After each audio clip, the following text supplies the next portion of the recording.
بسم اللہ والسلام علی رسول اللہ۔ اچھا، درس نظامی کے میرے ایک اسٹوڈنٹ ہیں، انہوں نے سوال کیا ہے کہ یہ جو قرآن مجید کی صورتوں کے شروع میں حروف مقطعات ہوتے ہیں، اس حوالے سے ہمارا کیا عقیدہ اور ان کا کیا مطلب ہوتا ہے؟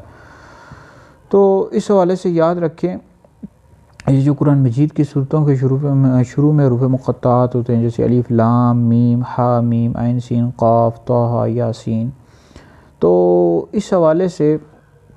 اہلسنت و جماعت کا یہ عقیدہ ہے کہ ان کا جو حقیقی یعنی ان کا جو مطلب ہے اللہ تعالیٰ جانتا ہے یا پھر اللہ کا رسول جانتا ہے۔ اللہ اور اللہ کا رسول ہی اس کا مطلب جانتے ہیں، یہ جو حروف مقطعات ہوتے ہیں۔ اور ایک یہ بھی ہے کہ تعویل کی جائے گی، یعنی کچھ نے تعویل بھی کی ہے، اور جیسے کہ کچھ صحابہ نے بتایا بھی ہے کہ الف سے مراد اللہ، لام سے مراد جبریل، میم سے مراد محمد ہے، تو یہ تعویل کے ذریعے بتایا گیا ہے، لیکن حقیقت میں ان کا معنی اور مطلب اللہ جانتا ہے اور اللہ کا رسول جانتا ہے۔ بہرحال یہ حروف مقطعات مشابہات میں سے ہیں، اور جو بھی ان کے معنی اور مطلب ہیں ہم اس پر ایمان لاتے ہیں،